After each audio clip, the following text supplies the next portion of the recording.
بھی نقصانات بھی ہیں، دنیاوی نقصانات بھی ہیں۔ ہر گناہ کے اوپر دو طرح کے نقصان ہوتے ہیں، آخرت میں بھی سزا ملتی ہے اور دنیا میں بھی اس کا نقصان ہوتا ہے۔ چنانچہ ابن قیم رحمۃ اللہ علیہ نے الداء والدواء میں تفصیل بتائی ہے کہ گناہوں کے دنیا میں نقصانات کیا ہیں۔ ان میں سے ایک نقصان تو یہ کہ دل پریشان رہتا ہے۔ آپ کسی بندے کو دیکھ لیں جو جھوٹ بولتا ہو یا کسی سے حسد کرتا ہو یا کسی غلط تعلقات میں پھنسا ہو، دل بے چین ہوگا، حالانکہ اس کے پاس مال پیسے کی بہتات ہے، جو چاہتا ہے کھائے، جو چاہتا ہے پیے، جہاں چاہتا ہے سوئے، دل پریشان۔ خود زبان سے بھی کہے گا کہ جی ظاہر میں سب کچھ ہے، دل پریشان ہے۔ دراصل سکون روٹ جاتا ہے، اس کے نکال لیا جاتا ہے اس کے دل سے۔ ڈپریشن، ٹینشن، ہر وقت اسی کا مریض بنا ہوتا ہے۔ زندگی پرسکون نہیں ہوتی، بلکہ ایئر کنڈیشن کمروں میں کمبل لے کے لیٹا ہوتا ہے، کروٹیں بدلتا ہے، نیند نہیں آتی، نیند کی گولیاں کھانی پڑتی ہیں۔ نیک بندہ تو زندگی میں ایک دفعہ مرتا ہے، یہ بیچارہ دن میں کئی دفعہ جیتا ہے، کئی دفعہ مرتا ہے، ایسا پریشان ہوتا ہے اور خود کہتا ہے اس جینے سے تو مر جانا بہتر ہے۔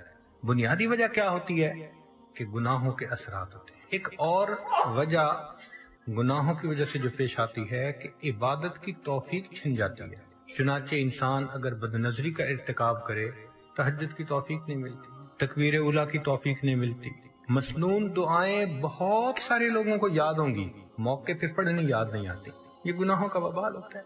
ہمیں ایک حافظ قرآن نوجوان ملا، کہنے لگا حضرت حفظ قرآن کیا ہوا تھا 9 سال میں، کبھی ناظرہ بھی قرآن ختم نہیں کیا۔ توفیق چھن جاتی ہے، فجر کی توفیق نہیں ملتی، قضا ہو جاتی ہے، آنکھیں نہیں کھلتی، الارم لگا لگا کے رکھتے ہیں، الارم بھی بند کر دیتے ہیں، پتہ بھی نہیں ہوتا کیا یا نہیں کیا۔ تو ایک گناہوں کا یہ بھی وبال کہ نیک عمل کی توفیق چھن جاتا ہے۔ دعا مانگنے کو دل نہیں کرتا، بس ہاتھ اٹھائیں گے اور آدھے منٹ کی دعا، رونا تو بڑی دور کی بات ہے، اللہ کے سامنے آنسو بہانا تو بڑی دور کی بات ہے، آنکھوں میں قحط سالی ہوتی ہے، بارش نہیں ہوتی، یہ گناہوں کا وبال ہوتا ہے۔ ایک یہ کہ بے برکتی ہوتی ہے زندگی میں، جو کام میں ہاتھ ڈالو وہی ادھورا، کوئی کام سمٹتا نظر نہیں آتا، ڈیل ہوتے ہوتے رہ جاتی ہے۔ وہ جی بڑے لوگ بچی کا رشتہ دیکھنے آتے ہیں، خوش ہو کے جاتے ہیں، دوبارہ رابطہ کوئی نہیں کرتا، وہ جی بچے کا کوئی بزنس کا سبب نہیں بن رہا، یوں لگتا ہے کہ اتنی محنت کے باوجود کام سمٹتا نظر نہیں آتا۔ تو اس کی وجہ کیا ہوتی ہے؟ بے برکتی ہوتی ہے، نہ وقت میں برکت، نہ صحت میں برکت۔ اب 22 سال کا نوجوان ہو اور شکایت کرے جی کہ مجھے لو بیک پین ہے، تو یہ بے برکتی کے سوا اور کیا ہے؟ 18 سال کا نوجوان حضرت بیٹھتے ہوئے اٹھتا ہوں آنکھوں میں اندھیرا آ جاتا ہے، 18 سال کی عمر میں صحت میں برکت ہی نہیں رہی، تو نہ وقت میں برکت، نہ صحت میں برکت، نہ رزق میں برکت۔ جتنے گھر کے افراد ہیں سب کے سب کمانے والے، خرچے پورے نہیں ہوتے، اس کو بے برکتی کہتے ہیں۔ تو گناہوں کے وبال، ایک وبال یہ بھی ہے کہ نعمتیں زائل ہونا شروع ہو جاتی ہیں۔ خود کہتے ہیں حضرت ایک وقت تھا لوگوں سے لاکھوں لینے تھے، آج ایک وقت ہے کہ لوگوں کو لاکھوں دینے ہیں۔ ایک وقت تھا مٹی کو ہاتھ لگاتے تھے سونا بن جاتی تھی، آج سونے کو ہاتھ لگاتے ہیں مٹی بن جاتا ہے۔ کیوں ایسا ہوتا ہے؟ کہ جو پروردگار نعمتیں دینا جانتا ہے وہ پروردگار نعمتیں لینا بھی جانتا ہے۔ تو گناہوں کی وجہ سے اللہ نعمتیں واپس لے لیتے ہیں۔ تو آخرت میں تو جو سزا ملے گی وہ تو اپنی جگہ، دنیا میں ہی ان گناہوں کی وجہ سے مصیبتیں ہوتی ہیں انسان کے سر پر۔ اس لیے ان گناہوں کا ایک ہی حل ہے کہ انسان ان سے توبہ کر لے۔ یہ نہیں ہو سکتا کہ گناہ بھی کریں اور اللہ بھی راضی رہے، با مسلمان اللہ اللہ، با برحمن رام رام، یہ نہیں چلتا، ایک کا بن کے رہنا پڑتا ہے۔ گناہ کی مثال کینسر کی سی ہے، اگر جسم کے کسی حصے میں کینسر ہو، اس کا ایک ہی حل ہے کہ اس کو آپریٹ کر کے کاٹ دیا جائے، اس کے سوا دوسرا حل نہیں ہے۔ اگر نہیں کریں گے تو یہ کینسر پھیلے گا، موت کا سبب بن جائے گا۔ بالکل اسی طرح گناہ کی یہی مثال کہ اس کا ایک حل ہے کہ توبہ کر کے گناہ کو چھوڑ دیا جائے، اگر نہیں تو اس کی ظلمت ایسے پھیلے گی کہ بالآخر انسان روحانی موت مر جائے گا۔ گناہ کی ابتدا کچے دھاگے کی طرح کمزور ہوتی ہے، انسان ابتدا میں گناہ کو چھوڑنا چاہے تو بڑے آسانی سے چھوڑ دیتا ہے، لیکن کرتا رہے تو پھر گناہ کی عادت اتنی پختہ ہو جاتی ہے کہ جیسے جہاز کا لنگر ہوتا ہے، اینکر آف دی شپ کو اینکر سے باندھ دینا، وہ ہلنے نہیں دیتا اس کو۔ یہ گناہ کی عادت ایسے پختہ ہو جاتی ہے بندے کو پھر ہلنے نہیں دیتے۔ عطا ابن ابی رواح رحمۃ اللہ علیہ فرمایا کرتے تھے کہ اللہ رب العزت نے ایک مرتبہ مجھے الہام فرمایا، عطا میرے بندوں سے کہہ دو کہ جب تم گناہ کرنے لگتے ہو ان تمام دروازوں کو بند کر دیتے ہو جس سے مخلوق دیکھتی ہے، اس کو بند نہیں کرتے جس سے میں پروردگار دیکھتا ہوں، کیا اپنی طرف دیکھنے والوں میں سب سے کم درجے کا مجھے سمجھتے ہو؟ 3 سال کا بچہ بھی پاس ہو تو فحش حرکت کرنے سے گھبراتے ہیں، اور اللہ دیکھ رہے ہوتے ہیں اور ہمیں اس کا کوئی ڈر محسوس نہیں ہوتا۔ اس کا مطلب یہ کہ ہم نے اللہ کی اتنی بھی قدر نہ کی، اتنا بھی لحاظ نہ کیا۔ تو گناہوں کے اپنے اثرات ہیں۔ ہمارے ایک بزرگ فرمایا کرتے تھے کہ جو شخص علم اور ارادے سے گناہ کرنا چھوڑ دیتا ہے، جو شخص علم اور ارادے سے گناہ کرنا چھوڑ دیتا ہے، اللہ تعالیٰ اس بندے کی دعاؤں کو رد کرنا چھوڑ دیتا ہے۔ پھر ایسا بندہ جب ہاتھ اٹھاتا ہے اللہ تعالیٰ اس کے ہاتھوں کی لاج رکھتے ہیں۔ مختلف چیزوں کی اپنی اپنی تاثیر ہوتی ہے، آگ گرم ہوتی ہے، برف ٹھنڈی ہوتی ہے، پانی گیلا کرتا ہے۔ اب کوئی بندہ کہے جی کہ میں پانی میں بھی رہوں گیلا بھی نہ ہوں، بھئی کیسے ہوگا؟ آگ کے پاس بھی بیٹھوں گرمی بھی نہ آئے تو آگ کیسی؟ جی برف ہاتھ میں پکڑوں ٹھنڈی نہ لگے، بھئی برف کیسی؟ تاثیر ہے اس کی۔ جس طرح ہر چیز کی مادی طور پر تاثیر ہے، اسی طرح گناہ کی یہ تاثیر ہے کہ بندہ کا دل پریشان رہتا ہے۔ جو نوجوان اپنے آپ کو الٹے تعلقات میں پھنسا لیتے ہیں، راتوں کو نیند نہیں آتی ہوں گے، الگ کمرے میں بیٹھے ہوں گے، کسی سے بات کرنے کو دل نہیں چاہے گا، یہ کیا ہے؟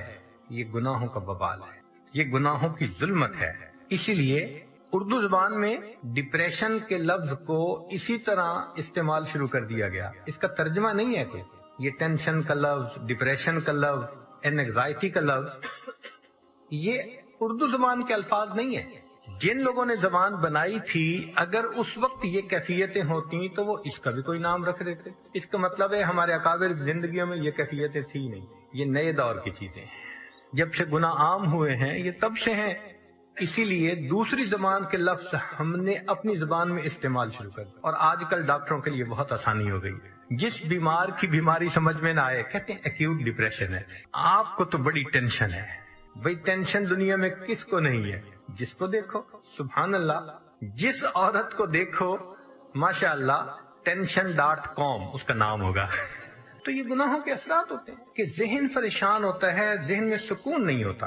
عجیب بات ہے کہ زندگی کی جتنی سہولیات آج ہمیں حاصل ہیں اس سائنسی دور میں، اس سے پہلے کبھی حاصل نہیں تھی۔ جو مشروبات آج ملتے ہیں، جو مختلف طرح کے کھانے آج نصیب ہوتے ہیں، جیسی تیز رفتار کمفرٹیبل سواریاں آج ہمیں حاصل ہیں، یہ پہلے نہیں تھی۔ ہمارے اکابر تو سردی گرمی برداشت کرتے تھے، خشک روٹی کھا لیتے تھے، سالن نہیں ہوتا تھا، سفر میں مشقتیں ہوتی تھیں۔ ہمیں تو اللہ نے اتنی سہولتیں دی ہیں، لیکن عجیب بات کہ ان تمام سہولیات کے باوجود جتنی اللہ تعالیٰ کی شکایتیں آج ہیں اس سے پہلے نہیں تھی۔ جس کے دیکھو اس کی زبان پہ شکوہ، بیٹے کو نوکری نہیں ملی، بیٹی کا رشتہ نہیں آیا، فلاں کام ایسے نہیں ہوا۔ بھئی اللہ تعالیٰ کے شکوے ہم کیوں کرتے ہیں؟ ہم الزام ان کو دیتے تھے، قصور اپنا نکل آیا۔ اللہ تعالیٰ ارشاد فرماتے ہیں ما اصابکم من مصیبت فبما کسبت ایدیکم، جو مصیبت تمہیں پہنچتی ہے تمہارے ہاتھوں کی کمائی ہوتی ہے، تو اپنے گناہوں کا وبال ہوتا ہے اور شکوے اللہ کا۔ عطا ابن ابی رباح رحمۃ اللہ علیہ فرماتے ہیں کہ اللہ رب العزت نے الہام فرمایا کہ عطا میرے بندوں کو کہہ دو تمہیں ذرا کوئی پریشانی ہوتی ہے تم اپنے دوستوں کی محفل میں بیٹھ کے فوراً میرے شکوے شروع کر دیتے ہو، جبکہ تمہارا نام اعمال گناہوں سے بھرا میرے پاس آتا ہے، میں فرشتوں کی محفل میں تمہارے شکوے تو نہیں کیا کرتا۔ تو سہولیات بھی اتنی کہ کبھی اتنی نہیں تھی، اور اس پر دیکھو کہ شکوے بھی اتنے۔ اچھا بیماریاں بھی وہ ہیں جن کا تعلق کم کھانے سے نہیں ہے، زیادہ کھانے سے۔ اب بتائیں معدے کا السر کم کھانے سے تو نہیں ہوتا، زیادہ کھانے سے۔ بلڈ پریشر زیادہ نمک کھانے سے، ہائی کولیسٹرول زیادہ چربی کھانے سے، تو بیماریاں بھی شوگر زیادہ میٹھا کھانے سے، تو بیماریاں بھی وہ ہیں جو زیادہ کھانے سے تعلق رکھتی ہیں، اور شکر بھی اللہ تعالیٰ کے آج سب سے زیادہ ہے۔ بنیادی وجہ کہ یہ پریشانیاں ہمارے ہاتھوں کی اپنی کمائی ہیں۔ صحابہ رضی اللہ عنہم کے پاس رزق کم ہوتا تھا، مگر ان کے دلوں میں سکون تھا، زندگیوں کے اندر عبادت تھی، اللہ کی نعمتوں کا شکر تھا۔ آج رزق ہے، برکت نہیں ہے، جس کے دیکھو فکر لگی ہوتی ہے۔ صحابہ رضی اللہ عنہم کا تو یہ حال تھا کہ ایک صحابی یورینیشن کے لیے ذرا ویرانے کی طرف گئے، تو جب وہ بیٹھے تھے اپنی قضائے حاجت کے لیے، تو انہوں نے ایک چوہے کو دیکھا کہ وہ سوراخ میں سے باہر نکلا، جو چوہے کا سوراخ ہوتا ہے اسے بل کہتے ہیں، اس میں سے نکلا اور اس نے 1 دینار تھا وہ باہر پھینک دیا، پھر دوسرا دینار، پھر تیسرا، بل سے نکال کے لاتا تھا باہر ڈال جاتا تھا، پھر وہ بل میں گھس گیا۔ یہ صحابی جب فارغ ہو گئے، اٹھنے لگے، تو انہوں نے وہ چند درہم دینار جو بھی تھے وہ اٹھا لیے۔ صحابہ رضی اللہ عنہم کی ایک بہت خوبصورت عادت تھی کہ وہ ہر بات کو نبی علیہ السلام سے آ کر پوچھا کرتے تھے۔ تو یہ صحابی محبوب صلی اللہ علیہ وسلم کی خدمت میں حاضر ہوئے، اے اللہ کے حبیب صلی اللہ علیہ وسلم، میرے ساتھ یہ واقعہ پیش آیا، اب بتائیے کہ یہ پیسے میرے لیے استعمال کرنا جائز ہیں یا نہیں ہیں؟ تو نبی علیہ السلام نے فرمایا کہ اللہ رب العزت نے تمہارے لیے غیبی طور پر رزق کا انتظام کر دیا، تم اس کے استعمال کرو۔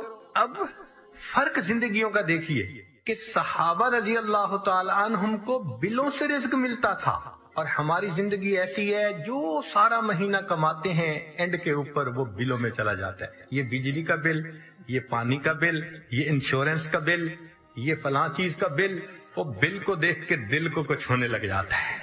تو ہمارے لیے اب ایک ہی راستہ ہے کہ ہم اپنے گناہوں سے سچی توبہ کریں اور اللہ رب العزت کے فرما بردار بندوں میں داخل ہو جائیں۔ بہت لڑکپن کی بات ہے، ہمیں ایک مرتبہ ایک ولیمہ کی دعوت میں شریک ہونے کا موقع ملا، بڑا شہر تھا، وہ کسی بڑے ہوٹل میں لے گئے، تو مجھے بھی اپنے بڑے بھائی جان کے ساتھ جانے کا موقع مل گیا۔ اس دن میں نے پہلی دفعہ دیکھا کہ ٹریز کے اندر کھانا لگا ہوا ہے، اور ہر ٹرے کے نیچے چھوٹی سی بتی جل رہی ہے، آگ جل رہی ہے ہلکی ہلکی۔ تو میرے لیے عجیب سی بات تھی، ہم نے پہلے یہ سلسلہ نہیں دیکھا تھا گھروں میں۔ تو جو سرو کر رہا تھا، میں نے اس سے یہ کوسچن پوچھا کہ انکل، یہ آپ نے ہر ٹرے کے نیچے آگ کیوں جلائی ہوئی ہے؟ اس نے کہا بھائی کھانا کھانے میں 1 گھنٹہ 2 گھنٹے لگ سکتے ہیں مجمع کو، تو ہم نے آگ جلائی ہوئی ہے تاکہ اتنی دیر یہ کھانا مستقل گرم رہے، وارم رہے۔ وہ تو بچپن کی بات تھی، ختم ہو گئی۔ آج جب یہ عاجز گناہ کے بارے میں سوچتا ہے نا، تو بالکل وہی مثال سامنے آتا ہے کہ جو انسان گناہ کرتا ہے، اللہ تعالیٰ اس کی زندگی میں ایک آگ، ایک بتی جلا دیتے ہیں، وہ وارم ہی رہتا ہے بیچارہ، کبھی ادھر سے ٹینشن، کبھی ادھر سے پریشانی، کبھی ادھر کی پریشانی۔ اللہ تعالیٰ بھی اس کو سکون نہیں لینے دیتے، جب تک گناہ سے توبہ نہیں کرے گا یہ آگ جلتی رہے گی، اس کے لیے پریشانی کا سبب بنتی رہے۔ چنانچہ ہمارے اکابر نے لکھا ہے کہ انسان گناہ کیوں کرتا ہے، اس کو مکافات عمل کا یقین نہیں ہوتا۔ مکافات عمل سے کیا مراد؟ ہم بچھو کو کیوں ہاتھ نہیں لگاتے؟ پتہ ہوتا ہے کہ یہ ڈنک لگائے گا، اس لیے دور ہٹتے ہیں۔ سانپ کو کیوں ہاتھ میں نہیں پکڑتے؟ یقین ہوتا ہے یہ ڈسے گا، موت آ جائے گی۔ بجلی کی تار کو کیوں نہیں ہاتھ لگاتے؟ بھئی جھٹکا لگے گا، انسان مر جائے گا۔ جب ہمیں پتہ ہوتا ہے کہ اس ایکشن کا ایک ری ایکشن ہونا ہے، تو پھر ہم محتاط رہتے ہیں۔ اب آپ میں سے کتنے لوگ ہیں جنہوں نے بجلی کو خود ہاتھ لگا کے دیکھا؟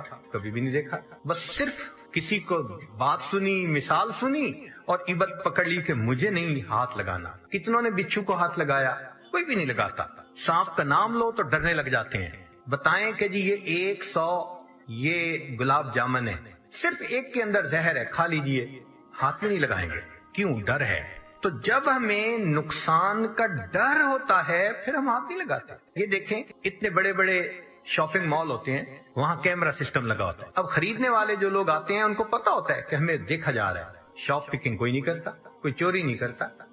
تو جب ہمیں یقین ہے نقصان ہوگا ہم وہ کام نہیں کرتے، جب یقین ہے کہ ہمیں پکڑ لیا جائے گا ہم وہ کام نہیں کرتے۔ جب یہ یقین ذہن سے نکل جاتا ہے کہ اللہ ہمیں دیکھ رہا ہے، جب یقین ذہن سے نکل جاتا ہے کہ گناہ کا وبال آئے گا، پھر ہم بے دڑ ہو کر کے گناہ کر رہے ہوتے، احساس ہی نہیں ہوتا۔ اب سوچئے، حدیث مبارکہ ہے، تم اگر دوسروں کی بیویوں کے ساتھ پرہیزگاری کا معاملہ کرو گے، لوگ تمہاری عورتوں کے ساتھ پرہیزگاری کا معاملہ کریں گے۔ حدیث مبارکہ۔ امام شافعی رحمۃ اللہ علیہ فرماتے تھے کہ زنا ایک ایسا گناہ ہے جو دین ہوتا ہے، جو قرض ہوتا ہے بندے کے اوپر۔ چنانچہ اگر کسی نوجوان نے گناہ کیا تو یہ نہیں کہ گناہ کر لیا، اب اس گناہ کو چکانا ہے اس کے گھر کی کسی عورت نے، یا بیوی چکائے گی، یا بہن چکائے گی، یا بیٹی چکائے گی۔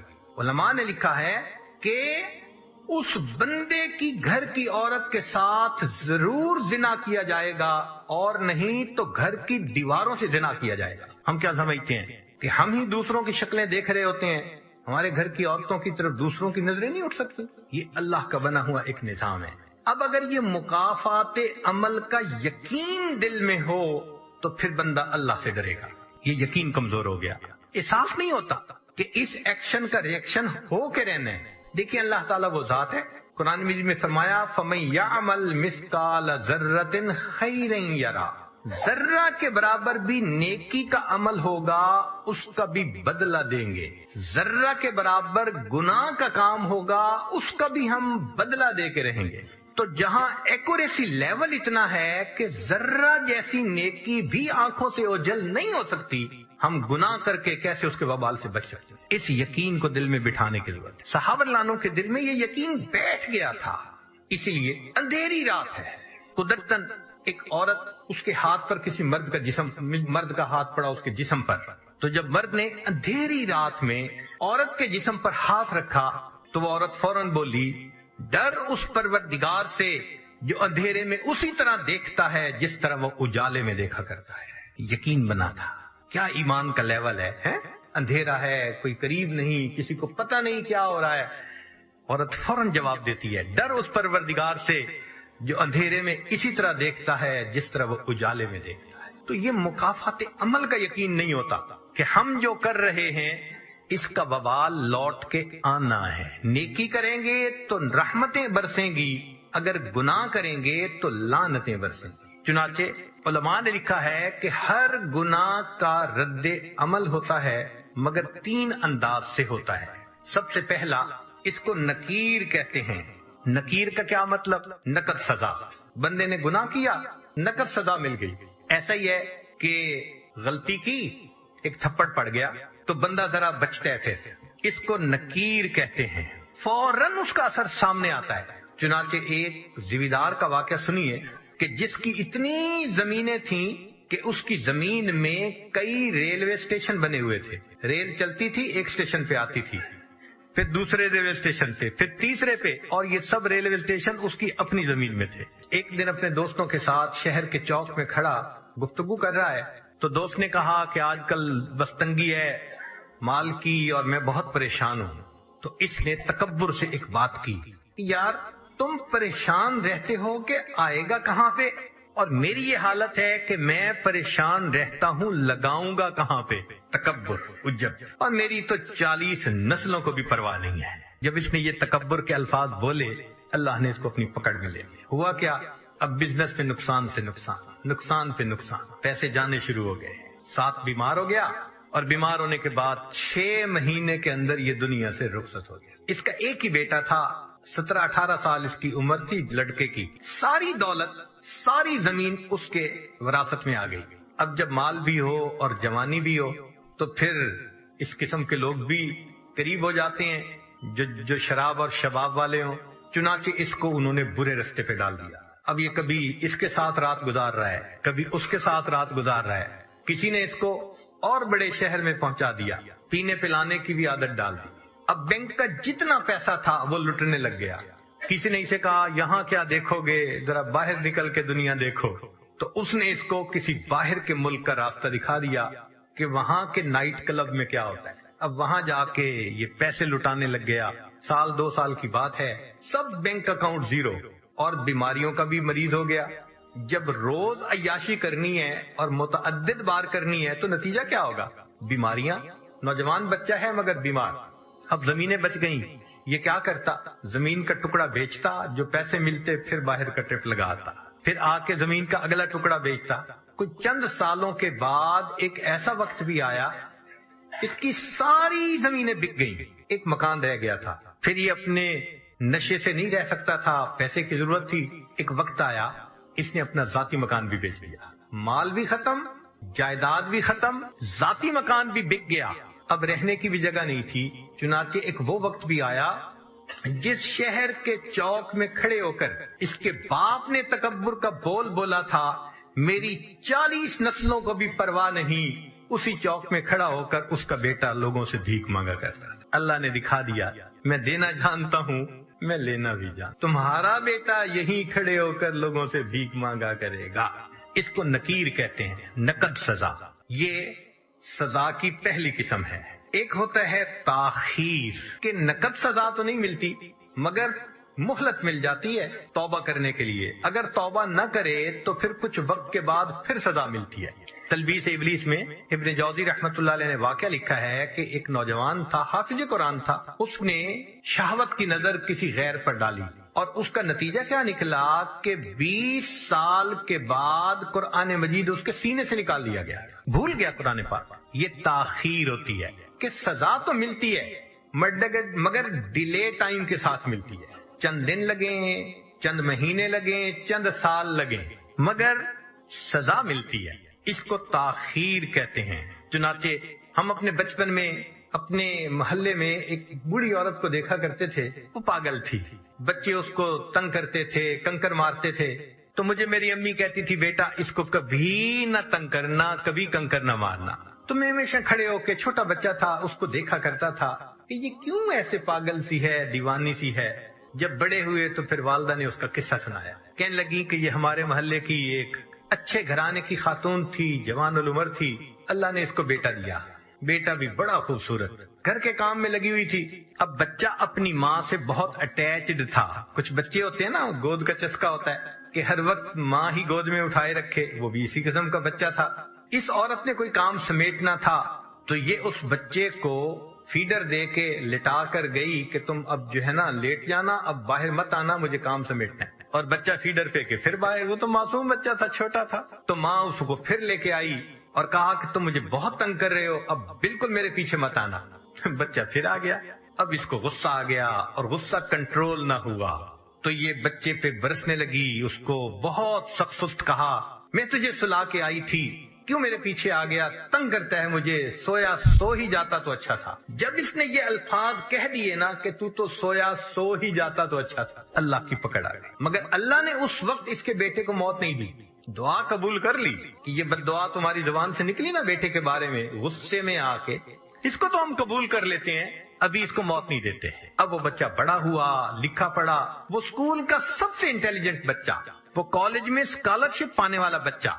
جب وہ فائنل ماسٹر ڈگری کر کے آیا تو اس نے بزنس شروع کیا، اتنا اچھا بزنس چلا اس کا کہ پورے شہر کے لوگ اس بچے کی مثالیں دیتے تھے کہ دیکھو اتنے اچھے اخلاق والا، تحمل مزاجی والا، خوش مزاج، اچھے بچہ، اتنا اچھا اس کا بزنس ہے۔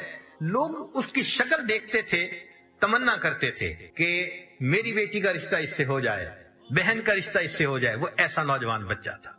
لوگ اپنے بیٹوں کو مثالیں دیتے تھے، بیٹا ایسا بننا۔ لو جی، جن کو جب جوانی کا وقت تھا، اب ماں نے اس کے لیے اپنے ہی رشتہ داروں میں کوئی بہت خوبصورت بچی حور پری ڈھونڈی، پھر اس کے لیے بڑی تیاریاں، پیسے کی کمی نہیں تھی۔ جب سب چیزوں کی تیاری ہو گئی اور شادی میں ابھی صرف 3 دن تھے، اللہ کی شان کہ بچہ اپنے ہی گھر میں چل رہا تھا، فرش دھویا تھا اور ابھی گیلا تھا، پاؤں جو پھسلا، یہ نوجوان سر کے بل گرا اور اس کی موت آ گئی۔ اللہ نے پھل کو پکنے دیا، جب پھل پک کے تیار ہو گیا تب اللہ نے پھل کاٹا، اب تجھے سمجھ لگے گی کہ تو نے میری کس نعمت کی ناقدری کی تھی۔ ماں کے ذہن پہ اتنا صدمہ اس کی موت کا ہوا کہ وہ ذہنی توازن کھو بیٹھی، وہ گلیوں کے اندر بس تن کے چنا کرتی تھی۔ تو کبھی نقد سزا ملتی ہے، نکیر، اور کبھی اس میں تاخیر ہو جاتی ہے۔ آج بہنیں چھوٹی چھوٹی بات پہ بھائیوں کو بد دعائیں دے دیتی ہیں اور پھر بڑے ہو کے انہی کے لیے پھر بیٹھی رو رہی ہوتی ہیں، حضرت میرے بھائی کے لیے دعا کریں وہ نیک بن جائے، میرے بھائی کے لیے دعا کریں اس کی شادی کی زندگی میں مشکلات ہیں۔ بھائی کیوں بد دعا دی تھی؟ تو گناہوں کی سزا کی دوسری قسم تاخیر کہلاتی ہے۔ اور ایک اور بھی صورت کہ گناہ تو کیے جوانی میں، اللہ نے بڑھاپے میں بیوی کو نافرمان بنا دی. یا اللہ، جتنی یہ اذیت ہوتی ہے نا کہ جوان اولاد ہو جائے اور وہ ماں کے ساتھ ہو، اور ماں اور اولاد سب ایک طرف اور اکیلا بوڑھا ایک طرف، اور وہ سب نافرمان ہو اس کے. جتنا بڑھاپا ذلیل خوار ہوتا ہے نا، وہ بوڑھا بتا بھی نہیں سکتا. تو بڑھاپے میں اللہ تعالیٰ نافرمان بنا دیتے ہیں اولاد کو، بیوی کو. یہ تاخیر کہلاتی ہے. ایک تیسری چیز ہوتی ہے، اس کو کہتے ہیں خفیہ تدبیر. یہ سزا ملنے کی تیسری قسم ہے کہ اللہ ایسی طرح سے سزا دیتے ہیں نظر بھی نہیں آتی اور وہ سزا مل رہی ہوتی ہے. مثال کے طور پہ بچی کا رشتہ طے ہی نہ ہونا کہیں، اب انسان سوچتا پھرتا ہے کسی نے رشتہ باندھ دیا. کون باندھ سکتا ہے؟ اللہ تعالیٰ کوئی کام کرنا چاہے تو مخلوق روک سکتی ہے؟ کوئی نہیں روک سکتا. تو ایسی طرح سے سزا ملتی ہے کہ بندہ اس کو فیل بھی نہیں کرتا کہ میرے گناہوں کا وبال ہے. چنانچہ بنی اسرائیل کے ایک عالم تھے، وہ کسی گناہ میں ملوث ہو گئے. چونکہ عالم تھے، پتہ تو ان کو تھا کہ گناہ کا وبال ہونا ہے، تو گناہ بھی کرتے تھے، ڈرتے بھی تھے. گناہ بھی کرتے تھے، ڈرتے بھی تھے، واچ فل بھی رہتے تھے کہ پتہ نہیں گناہ کی وجہ سے میرے اوپر کیا کوئی مصیبت آ جائے. مگر نفس سے مجبور تھے، گناہ بھی کرتے تھے اور پریشان بھی رہتے تھے. 1 سال گزر گیا. 1 سال کے بعد انہوں نے دعا مانگتے ہوئے یہ الفاظ کہے کہ اللہ، میں اپنے نفس کے ہاتھوں مجبور ہو کے گناہ کرتا ہوں، تو کتنا مہربان ہے، تو نے مجھے اپنی نعمتوں سے محروم نہ کیا. اللہ نے دل میں ڈالا کہ میرے بندے تو نعمت سے محروم ہوا تجھے پتہ نہیں ہے. تو بڑے حیران ہوئے، میں کس نعمت سے محروم ہوا؟ تو پھر ان کے دل میں اللہ نے یہ بات ڈالی، جس دل سے تو نے یہ گناہ کرنا شروع کر دیا، ہم نے اس دن سے رات کے آخری پہر کے مناجات کی لذت سے تمہیں محروم کر دیا. ان کو خیال ہی نہیں تھا کہ اتنے سالوں سے مجھے کبھی تہجد میں رونا ہی نہیں آیا. تو سزا ملتی ہے مگر خفیہ تدبیر ہوتی ہے اللہ کی. ہر گناہ کی سزا ان 3 میں سے کسی نہ کسی صورت میں ضرور ملتی ہے، یا تو نکیر ہوگی، یا پھر تاخیر ہوگی، یا پھر خفیہ تدبیر ہوگی. بچ نہیں سکتے. اب اگر یہ یقین ذہن میں آ جائے کہ یہ ہو کے رہنا ہے تو پھر انسان گناہوں سے بچے گا. ایک نقطے کی بات ذہن میں رکھیے کہ جب انسان پر اللہ کی نعمتوں کی بارش ہو اور انسان پر گناہوں کے راستے کھلے ہوئے ہوں، یہ خطرے کی گھنٹی ہوتی ہے. جب اللہ کی نعمتوں کی بہتات ہو اور انسان کے لیے گناہ کے راستے بھی کھل جائیں، یہ خطرے کی گھنٹی ہوتی ہے. اس کا مطلب یہ ہے کہ ڈھیل دی جا رہی ہے تاکہ فلما نسوا ما ذکروا بہ فتحنا علیہم ابواب کل شیء. اللہ فرماتے ہیں بنی اسرائیل جب وہ بھول گئے جو ان کو نصیحت کی گئی تھی، ہم نے ہر چیز کے دروازے کھول دیے، حتیٰ کہ وہ اچھی طرح غافل ہو گئے. پھر کیا ہوا؟ اخذناہم بغتۃ، ہم نے اچانک ان کو اپنی پکڑ میں لے لیا. ہمارے اکابر نے لکھا ہے کہ انسان اپنے دل کو دیکھے تو خود ججمنٹ کر سکتا ہے کہ دل منور ہے یا دل سیاہ ہے. یہ بہت آسان کام ہے. ضروری نہیں کہ ڈاکٹر کے پاس جائیں گے تو ڈاکٹر بتائے گا. اس کا لٹمس ٹیسٹ ہم خود بھی کر سکتے ہیں. مثلا دل سیاہ ہونے کی علامتیں، پہلی بات گناہ کی جھجک ختم ہو جاتی ہے. بیوی پوچھتی ہے دیر سے کیوں آتے ہیں؟ بس میں آتا ہوں، میرا کام ہے، تم کیوں پوچھتی ہو؟ تمہارا کیا واسطہ ہے؟ وہ جو ایک جھجک ہوتی ہے نا دل میں، وہ ختم. اچھا کوئی کیا کر لے گا؟ بیٹا کہتے ہیں ابو کو پتہ بھی چل گیا کیا ہو جائے گا؟ یہ جو جھجک کا ختم ہو جانا ہے، یہ پہلی نشانی ہوتی ہے دل کے سیاہ ہونے کی. اچھا کوئی میرا کیا بگاڑ لے گا؟ پہلے سکرین پہ کوئی ایسی شکل دیکھنے کے ڈرتا تھا، اور اب فیس بک کے اوپر تعلقات بنائے ہوئے ہیں اور ڈر بھی نہیں ہے کسی کا، اکاؤنٹ بھی کھولا ہوا ہے. تو جھجک کا ختم ہو جانا یہ پہلی نشانی ہے کہ انسان کا دل سیاہ ہو چکا. دوسری بات نیکی کا بوجھل محسوس ہونا. نماز کو دل نہیں کرتا، مسجد آنے کو دل نہیں کرتا، نیک لوگوں سے ملنے کو دل نہیں کرتا، کسی بیان میں آنے کو دل نہیں کرتا، اللہ کے راستے میں نکلنے کو دل نہیں کرتا، تلاوت کو دل نہیں کرتا. یہ نیکی کا بوجھل محسوس ہونا، یہ گناہ دل کے سیاہ ہونے کی دوسری علامت ہوتی ہے. اور تیسری بات کہ اگر کوئی سمجھائے تو سمجھانے والا بڑا برا لگتا ہے. میں اسے سمجھوں ہوں دشمن جو مجھے سمجھائے ہے. کہتے مجھے سمجھاتے کیوں ہیں؟ ماں باپ کیوں سمجھاتے ہیں؟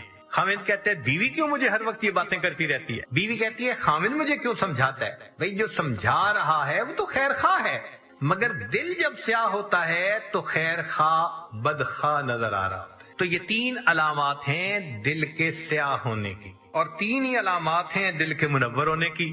پہلی علامت چہرے پہ نور ہونا، جو نیکی کرے گا اللہ تعالیٰ اس کی نیکی کا نور اس کے چہرے پہ سجا دے۔ چہرے کو دیکھ کے سکون ہوتا ہے، چہرے کو دیکھ کے اللہ یاد آتا ہے۔ یہ اللہ والوں کے چہرے اس بات کی علامت ہوتے ہیں۔ فرمایا میرے بندے جتنا چاہے چھپ کر میری عبادت کر، میں تیری عبادت کے نور کو تیرے چہرے پہ سجا دوں گا۔ یہ اللہ نے میک اپ کر دیا ہوتا ہے ان کا۔ آپ کبھی کمپیئر کریں نا اللہ والوں کے چہروں کو اور دوسری طرف جو سٹار کہلاتے ہیں، ادھر ادھر سکرینوں پہ تماشے کرتے ہیں، ناچتے پھرتے ہیں، ان کے چہرے پہ دیکھیں کہ کتنی ظلمت ہوتی ہے، اور ان اللہ والوں کے چہروں کے سکون کو بھی ذرا دیکھا کریں، فرق واضح نظر آتا ہے۔ چہرے پہ نور ہونا، اور دوسری بات ان کے دل میں سرور ہوتا ہے۔ جو حالات بھی ہوں، پریشانی کے ہیں، مشکل کے ہیں، دل پرسکون ہوتا ہے، دل میں سرور ہوتا ہے۔ جائیے کس واسطے اے درد میں خانے کے بیچ، جائیے کس واسطے اے درد میں خانے کے بیچ، کچھ عجب مستی ہے اپنے دل کے پیمانے کے بیچ۔ دل میں ایک مستی ہوتی ہے، دل میں ایک لذت ہوتی ہے، سکون ہوتا ہے دل میں۔ تو چہرے پہ نور ہونا، دل میں سرور ہونا، اور تیسری بات کاموں میں اللہ کی مدد ہونا۔ جو کام کرنا ہوتا ہے اللہ کڑیاں جوڑتے ہیں، خود بخود قدرت کی طرف سے سبب بنتے چلے جاتے ہیں۔ اللہ تعالیٰ ان کو دنیا کے معاملات میں الجھنے نہیں دیتے، ان کے کام سنوار دیتے ہیں، نکال دیتے ہیں۔ اب اس کی مثال یوں سن لیجئے کہ ایک ہوتا ہے عام گھوڑا، تانگے میں، ریڑی میں جس کو استعمال کرتے ہیں، وہ ہمارے ہاں 20-25 ہزار کا مل جاتا ہے۔ ایک ہوتا ہے تیزی دوڑنے کا مقابلہ کرنے والے گھوڑے، کروڑوں میں، 2 کروڑ اور 4 کروڑ اور 12 کروڑ ان کی قیمتیں ہوتی ہیں۔ ان کی نسل، ان کی ہر چیز، ان کے لیے کتنی خدمت کرنے والے لوگ رکھے جاتے ہیں، ان کی خوراک کا خیال رکھا جاتا ہے۔ اب اگر کوئی ریکارڈ بنانے والا گھوڑا ہو تیز رفتاری کا، اور اس کے مالک سے کوئی آ کے کہے ذرا اپنا گھوڑا دے دو، میں نے یہ اپنے تانگے کے اندر اس کو استعمال کرنا ہے، وہ کہے گا میرا تیزی کا مقابلہ جیتنے والا گھوڑا، ریکارڈ قائم کرنے والا گھوڑا تانگے میں کبھی نہیں میں دے سکتا۔ جس طرح اللہ تعالیٰ تیزی کا مقابلہ جیتنے والے گھوڑے کو دنیا کا مالک گدے گاڑی میں باندھنا پسند نہیں کرتا، اللہ تعالیٰ بھی دین کا کام کرنے والے اپنے بندوں کو دنیا کی گدے گاڑی میں باندھنا پسند ہی نہیں فرماتا۔ پھر کوئی دنیا کے معاملات ہوتے ہیں، اللہ سمیٹ دیتے ہیں، اللہ سمیٹ دیتے ہیں، یہ تو میرا بھاگنے والا گھوڑا ہے، یہ تو میرا دین کا کام کرنے والا ہے، یہ تو نیکی عبادت کرنے والا میرا بندہ ہے، کیوں اس کو میں دنیا کے معاملات میں الجھوں؟ اللہ تعالیٰ اس کو محفوظ فرما لے۔ تو اس لیے ہمیں چاہیے کہ ہم گناہوں کو چھوڑ کر نیکوکاری کی زندگی کو اپنائیں۔ ایک گناہوں کا وبال اور ہے جس کو فضیل بن عیاض رحمت اللہ علیہ نے لکھا ہے۔ وہ فرماتے ہیں کہ مجھ سے جب کوئی گناہ سرزد ہوا میں نے دیکھا کہ اس کی وجہ سے یا تو میری بیوی نے میری نافرمانی کی، یا میری اولاد نے نافرمانی کی، یا میرے ماتحت نوکر چاکر تھے انہوں نے نافرمانی کی، یا پھر میرے سواری کے جانور نے میری نافرمانی کی۔ اس کا مطلب یہ کہ جو اللہ کی نافرمانی کرتا ہے، یہ نافرمانی اس کے اپنے ماتحتوں میں ریفلیکٹ ہو کر رہتی ہے۔ اب ہم کیوں شکوے کرتے ہیں جی بیوی بات نہیں سنتی، اور جی بیوی آرگومنٹ کرتی ہے، اور جی بیٹا افلاطون بن گیا ہے سنتا ہی نہیں، بیٹی بات نہیں سنتی۔ بھائی ہم اس کی نہیں سنتے، یہ ہماری نہیں سنتے۔ عدلے کا بدلہ، جیسی کرنی ویسی بھرنی، نہ مانے تو کر کے دے۔ تو یہ مکافات عمل ہے۔ جو اللہ کی نافرمانی کرے گا اللہ تعالیٰ اس کے ماتحتوں کو اس کا نافرمان بنا کر دکھائیں گے۔ اس لیے حضرت مفتی محمد شفیع رحمۃ اللہ علیہ نے ایک جگہ لکھا ہے کہ تم جتنا چاہو گناہ کر لو، اگر تمہاری اسی زندگی کو اللہ نے جہنم کی طرح نہ بنا دیا تو پھر دیکھ لینا۔ تو واقعی گناہ انسان بھلے کرتا پھرے، سکون تو اس کے پاس نہیں ہوتا۔ چنانچہ ایک جگہ فرماتے ہیں کہ گناہوں کا نتیجہ بالآخر ندامت ہوتی ہے، گناہوں کا نتیجہ بالآخر ندامت ہوتی ہے۔ اور ایک جگہ پر حضرت مفتی محمد شفیع رحمۃ اللہ علیہ نے خوبصورت بات لکھی ہے۔ وہ فرماتے ہیں کہ گناہ کے نتیجے میں بندے کو آگ میں جلنا ہی پڑتا ہے، گناہ کے نتیجے میں بندے کو آگ میں جلنا ہی پڑتا ہے۔ 2 صورتیں ہیں، یا تو اسی دنیا میں ندامت کی آگ میں جلے، بھئی یہ ریپینٹ کرنا یہ بھی تو ایک آگ ہے نا جو اندر لگی ہوتی ہے، یا تو اسی دنیا میں ندامت کی آگ میں جلے اور توبہ کر لے تو گناہ کو معاف کر دیا جائے گا، اور اگر نہیں کرے گا تو پھر اس گناہ کے بدلے جہنم کی آگ میں تو جلنا ہی پڑ جائے گا۔ تو یا تو شرمندگی کی آگ ہے یا پھر جہنم کی آگ، گناہ کا نتیجہ ایک ہی۔ اور سچی بات یہ ہے قیامت کے دن کی شرمندگی بہت بڑی اور بہت بری ہو۔ ساری مخلوق تو دو بندوں کے سامنے کی ذلت برداشت نہیں نہ کر سکتے، قیامت کے دن ساری مخلوق کے سامنے کی ذلت کیسے برداشت کر سکیں گے؟ علامہ اقبال کے کچھ اشعار حضرت مولانا محمد الیاس رحمت اللہ علیہ جو بانی تبلیغی جماعت ہیں ان کو بہت اچھے لگتے تھے، اور شعر بھی واقعی عجیب کہے ہیں اس نے۔ بلکہ وہ تو فرمایا کرتے تھے کہ میں گمان کرتا ہوں ان اشعار کی وجہ سے اللہ نے اس کی بخشش فرما دی ہوگی۔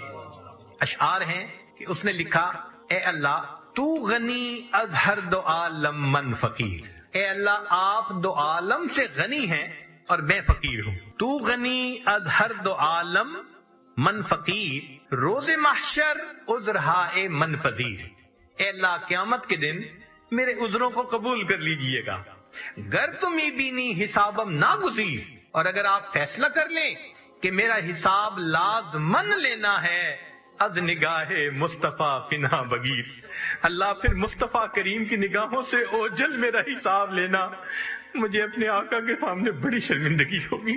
واقعی بات ٹھیک ہے۔ اگر قیامت کے دن اللہ رب العزت نے ہمیں یہ چوائس دے دیا، میرے بندے یا تو یہ راستہ چن لے کہ ہم تیرے گناہ تیرے سب رشتہ داروں کے سامنے ابھی ظاہر کرتے ہیں، تیری زندگی کی ویڈیو ماں کو کہیں گے تیری اولاد کو دکھاتے ہیں، بیوی کو کہیں گے تیرے خاوند کو دکھاتے ہیں، استاد کو کہیں گے تیرے شاگردوں کو دکھاتے ہیں، اور بیٹی کو کہیں گے تیری زندگی کی ویڈیو تیرے باپ کو دکھاتے ہیں، یا پھر خود جہنم میں چلی جا۔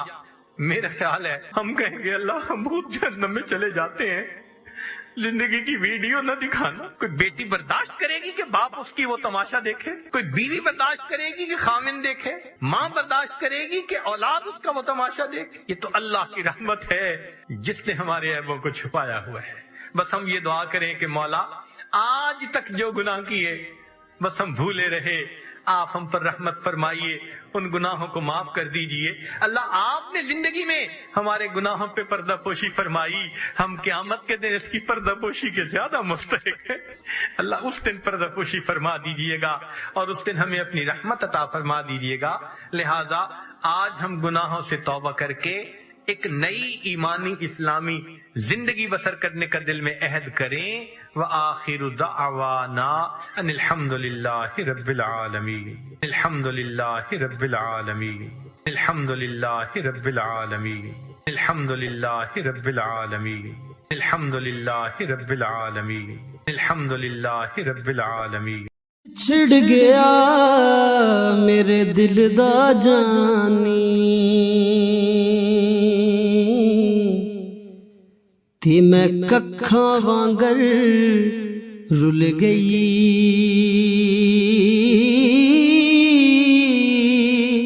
پھلاں نالوں میری نازک جندڑی